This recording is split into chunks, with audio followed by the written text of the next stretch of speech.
Hi மக்களே, வணக்கம். வெறும் நெத்திலி கருவாடை வச்சு வெறும் வெங்காயத்தை வச்சு ஒரு கலவை சாதம் செய்திருக்கேன். ரொம்பவே சூப்பர் டேஸ்ட்டாக இருக்கும். 5 நிமிஷம் கூட அதிகம் தாங்க இந்த சாப்பாடு செய்கிறதுக்கு. வாங்க இந்த சாப்பாடு எப்படி செய்யலாம்னு சொல்லிட்டு வீடியோக்குள்ளே போய் பார்ப்போம். இன்றைக்கி பேச்சுலருக்கு ரொம்ப பயனுள்ள ஒரு யூஸான ஒரு வீடியோவாக இருக்கும் இது கண்டிப்பாக. இப்போ நம்மளுக்கு சிலிண்டர் கிடைக்கிறது ரொம்பவே கஷ்டமாக இருக்குது. இந்த மாதிரி காலகட்டத்தில் ரொம்ப சிம்பிளாக கேஸே செலவு இல்லாமல் கரண்ட் ஸ்டவ்வில் ஈஸியான முறையில் ஒரு சூப்பராக ஒரு ரெசிபி பண்ணிடலாம். இது நான் அதுக்கு ஒரு 10 ரூபா பாக்கெட்டு தான் இது கருவாடு பாக்கெட்டு. இது நான் நெத்திலி வாங்கியிருக்கேன் இந்த ரெசிபிக்கு. இந்த நெத்திலியை வச்சு ஒரு ஃப்ரைட் ரைஸ் பண்ணிடலாம். வாங்க எப்படி செய்யலாம்னு சொல்லி பார்ப்போம். இந்த 2 பாக்கெட்டை நம்ம எடுத்துக்கலாம். இது 2 பேருக்கு, அதாவது ஒருத்தர் சாப்பிட்றதா இருந்தால் ஒரு பாக்கெட் போதும். நான் 2 பேர் சாப்பிட்ற அளவுக்கு செய்ய போகிறேன். இதை தலையை கிள்ளிட்டு நம்ம க்ளீன் பண்ணி எடுத்துக்கலாம் முதல்ல. இப்போ இதை நல்லா தலையை கிள்ளிட்டேங்க நான். இப்போ இது ஈஸியாக சுத்தமாக கழுவிட்டு வந்துடலாம். இந்த நெத்திலியில் மண்ணே இருக்காதுங்க. நான் நிறைய முறை செய்திருக்கேன். ரொம்பவே சுத்தமாக இருக்கும். மண் அதிகமாக இருக்கிற மாதிரி இருந்தால் நீங்கள் சுடு தண்ணி போட்டு கழுவுங்க. நான் இன்றைக்கி பச்சை தண்ணியில் ஒரு 5 தண்ணி 6 தண்ணியில் கழுவிட்டு உங்களுக்கு காட்டுறேன். அதுக்குள்ளே கரண்ட்டு ஸ்டவ்வில் 1 டம்ளர் அரிசி நல்லா உதிரியாக வடிச்சுக்குங்க. பேச்சுலர்களுக்கு சாதம் வடிக்க தெரியாது. இந்த மாதிரி ஒரு கண்ணு வடி மாதிரி வாங்கி வச்சுக்கிட்டிங்கன்னா 1 டம்ளர் அரிசி 1.5 டம்ளர் அரிசி அளவுக்கு நம்ம அதாவது ஒரு 1/4 கிலோ அளவுக்கு இந்த வடியில் நம்ம ஈஸியாக வடிச்சிக்கலாம். வடிக்க தெரியலன்னா இந்த மாதிரி வடியில் ஊற்றிடுங்க. கொஞ்சம் நேரத்தில் கஞ்சி வடிஞ்சிச்சின்னா உதிரியாக இருக்கும் சாப்பாடு. அவ்வளோதாங்க. கருவாடை நான் பச்சை தண்ணியிலே நல்லா சுத்தமாக கழுவிட்டேன். ஒரு 6-7 தண்ணியில் கழுவிட்டேன் நான். அந்த குடல் மாதிரி கருப்பு கருப்பாக இருக்கும். அது இல்லாமல் க்ளீனாக கழுவி எடுத்துக்கோங்க. உங்களுக்கு மண் அதிகமாக இருக்குது அப்படின்ற மாதிரி டவுட் இருந்துச்சுன்னா, அந்த மாதிரி நெத்திலியாக இருந்துச்சுன்னா சுடு தண்ணி ஊற்றுனீங்கன்னா ரொம்ப கொதிக்க ஊற்றாதீங்க. வெதுவெதுப்பான சுடு தண்ணி ஊற்றி உடனே கழுவி எடுத்துருங்க. ரொம்ப நேரம் ஊற போட்டுறாதீங்க. சதை அப்படியே கழண்டு வந்துடும். நெத்திலி கருவாடை வச்சு நல்லா சூப்பராக ஒரு கலவை சாதம் செய்திடலாம். கருவாடு ஃப்ரை ரைஸு ரொம்ப சிம்பிளான முறையில். பொருள் நிறையவே இருக்காதுங்க. 2 பொருள் தான். ஒரு வெங்காயமும் ஒரு 10 பல் பூண்டு எடுத்துக்கோங்க. பூண்டு ஃப்ளேவர் பிடிக்கலன்னா நீங்கள் போடாமல் வெறும் வெங்காயத்தை கூட வச்சு செஞ்சிடலாம். நான் ஒரு 10 பல் பூண்டு எடுத்து பொடியாக கட் பண்ணி வச்சுருக்கேன். இந்த வெங்காயத்தை பொடியாக கட் பண்ணின்னு வந்துடுங்க. செய்கிற அளவு 2 பேர் நல்லா தாராளமாக சாப்பிட்லாங்க. 20 ரூபாய்க்கு நம்ம நான் பேச்சுலருக்கு சொல்லிகிட்ருக்கேன். 20 ரூபாய்க்கு நெத்திலி வாங்கினீங்கன்னா 1/4 கிலோ அரிசி வச்சிங்கன்னா 2 பேர் திருப்தியாக சாப்பிட்லாம். வெங்காயம் பொடியாக அரைஞ்சாச்சு. வெங்காயமும் பூண்டை மட்டும்தான் இதுக்கு தேவை. நம்ம கருவேப்பிலை பொடியாக கட் பண்ணி வச்சுக்கோங்க. இப்போ கரண்ட் ஸ்டவ்லேயே செஞ்சிடலாங்க. கரண்ட் ஸ்டவ் எப்படி மெயின்டைன் பண்ணோன்னு பார்த்தீங்கன்னா, இந்த ஸ்டவ் வாங்கி நான் 10 வருஷம் ஆகுது. இது ஃபேன் மாதிரி ஒன்று ஓடும். அது நம்ம ஆஃப் பண்ண பிறகு தான் சுவிட்ச் ஆஃப் பண்ணணும். ஓடிட்டுருக்கும்போதே ஃபேன் ஓடிட்டுருக்கும்போதே சுவிட்ச் ஆஃப் பண்ணிங்கன்னா சீக்கிரத்தில் ஸ்டவ் ரிப்பேர் ஆகிடும். இது ஒரு டிப்ஸாக வச்சுக்கோங்க. இதில் ஒரு கடாயை வச்சுக்கலாம்.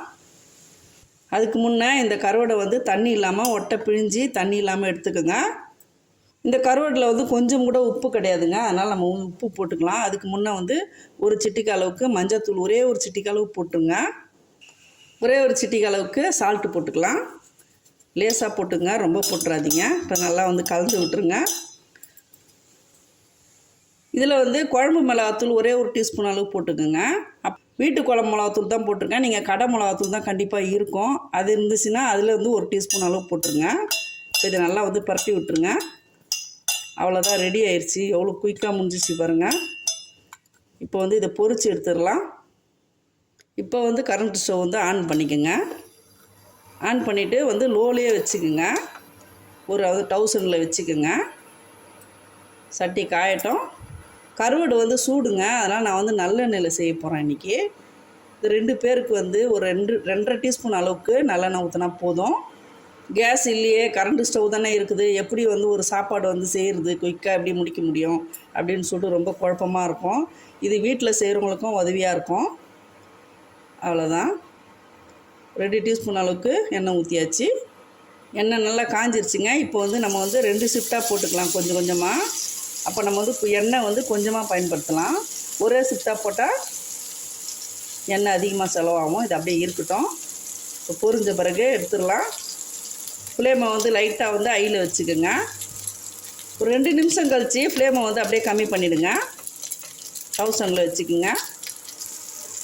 அப்படியே லேசாக வதக்கி விட்டுருங்க. ரொம்ப மொறுன்னு எடுக்க வேணாம், அப்படியே வலிச்சு எடுத்துடலாம். ஃப்ளேமை வந்து ஃபுல்லாக கம்மி பண்ணிவிடுங்க, 100ல் வச்சுருங்க.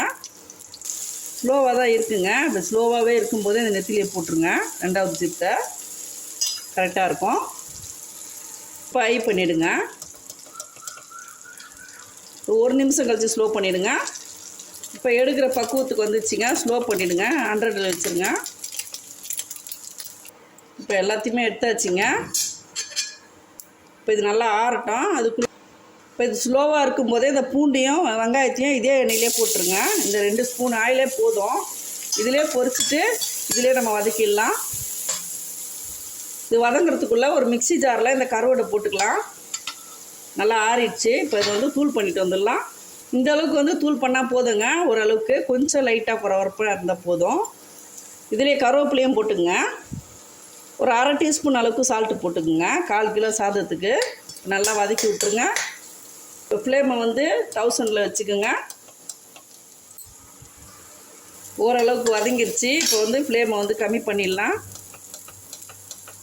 100ல் வச்சுங்க. திருப்பியும் வச்சுட்டு இந்த கருவாடு வந்து பவுட்ரு பண்ணதை வந்து இதில் போட்டுடலாம்.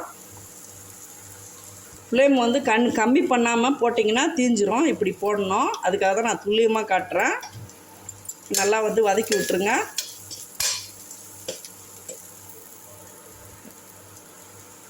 இப்போ இந்த சாதத்தை வந்து அப்படியே போட்டுருங்க. இதில் சாதத்தை போட்டுட்டு இதில் மிளகு சீரகம் வந்து நான் தூள் பண்ணி வச்சுருக்கேன். இது வந்து லைட்டாக வந்து இப்படி போட்டுடலாம்.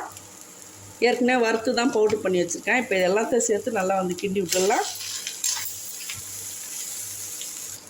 நல்லா வந்து கரெக்டாக இருக்கும். இந்த 2 டீஸ்பூன் ஆயில்லையே நம்ம பொரித்து எடுத்துகிட்டு சாதத்தையும் கிண்டியாச்சு. பாருங்கள், வாசனையே ரொம்ப சூப்பராக இருக்குது. ஃப்ளேம் பாருங்கள் 100ல் தான் இருக்குது. இப்போ நம்ம வந்து ஆஃப் பண்ணிடலாம் ஸ்டவ்வை. எவ்வளோ குயிக்காக ஒரு 5 நிமிஷத்தில் வந்து சூப்பராக வந்து செஞ்சாச்சு பாருங்கள் ஒரு கலவு சாதம். நான் மிளகு சீரகம் தூள் பண்ணி போட்டதுனால 1 டீஸ்பூனோட மிளகாத்தூள் நிறுத்திட்டேன். மிளகுத்தூள் போடாமல் மிளகாத்தூள் மட்டும் யூஸ் பண்ணுற மாதிரி இருந்தால் நீங்கள் கூட 1 டீஸ்பூன் போட்டுங்க. கொஞ்சம் ஜென்ஸு சாப்பிட்றதா இருந்தால் காரமாக செஞ்சுக்கோங்க. ரொம்பவே சூப்பராக இருக்கும். நான் மீடியமாக தான் காரம் போட்டிருக்கேன். இப்போ சாப்பிட்டு பார்த்துடலாம் எப்படி இருக்குன்னு. அப்பா வேறு லெவலில் இருக்குங்க. ஐயோ, டேஸ்ட் அவ்வளோ அற்புதமாக இருக்குது. ஒரு துண்டு கூட நம்ம வாயில் வந்து கருவாடு தட்டுப்படாது. ஆனால் மணக்க இருக்கும் அந்த சாப்பாடு. சிலிண்டர் கிடைக்காத இந்த காலகட்டத்தில் இந்த மாதிரி சாதங்கள்லாம் வந்து எப்படி செய்யலாம்னு சொல்லிட்டு நீங்கள் கற்று வச்சுக்கிட்டிங்கன்னா ரொம்பவே வந்து யூஸ்ஃபுல்லாக இருக்கும். இது பேச்சுலருக்காக நான் போட்டிருக்கேன். வீட்டில் இருக்கிறவங்களுக்கும் இது வந்து ரொம்பவே உதவியாக இருக்கும். 2 பேர் 3 பேர் இருக்கிற மாதிரி இருந்ததுன்னா இந்த 1/4 கிலோ ரைஸ் பாருங்கள், இது 3 பேர் கூட சாப்பிட்லாம். நல்லா வயிறு முட்டை சாப்பிட்றவங்களா இருந்தால் 2 பேர் தாராளமாக சாப்பிட்லாம். இதுக்கு வந்து ஊறுகாவோ வெறும் அப்பளமோ இருந்தால் போதுங்க. சைடிஷே தேவையில்லை. மணக்க இருக்கும் இந்த கருவாடு கலவை சாதம். இந்த சாப்பாடு வந்து நெத்திலி கருவாடில் மட்டும்தான் செய்யணுன்னெலாம் கிடையாதுங்க. நீங்கள் நீட்டாக இருக்கும் இல்லைங்களா, பட்டை கருவாடு. எந்த கருவாடில் வேணாலும் வந்து இந்த மாதிரி பொரிச்சு எடுத்துகிட்டு அதே எண்ணெயில் வந்து நீங்கள் அந்த மாதிரி சாப்பாடு செய்யலாம். ரொம்பவே சூப்பராக இருக்கும். நான் செய்கிற சமையல் எல்லாமே வந்து கொஞ்சம் பட்ஜெட்டில் வாழ்கிறவங்களுக்கு ரொம்பவே பயனுள்ளதாக இருக்கும். அப்படி பயனுள்ளதாக இருந்துச்சுன்னா கண்டிப்பாக கமெண்டில் நீங்கள் சொல்லுங்கள். அது எனக்கு வந்து மோட்டிவேஷனாக இருக்கும். இந்த சாப்பாடு மொத்தமே அரிசியோடு சேர்த்து பார்த்திங்கன்னா மொத்தமே 50 ரூபா தான் செலவு ஆகும். 2 பேர் திருப்தியாக சாப்பிட்டுடலாம் பேச்சுலர். இந்த வீடியோ உங்களுக்கு பயனுள்ளதாக இருந்துச்சுன்னா ஒரு லைக் கொடுத்துருங்க. வீடியோ பிடிச்சிருந்தா லைக் பண்ணுங்கள், ஷேர் பண்ணுங்கள், சப்ஸ்கிரைப் பண்ண மறக்காதீங்க. தேங்க்யூ மக்களே.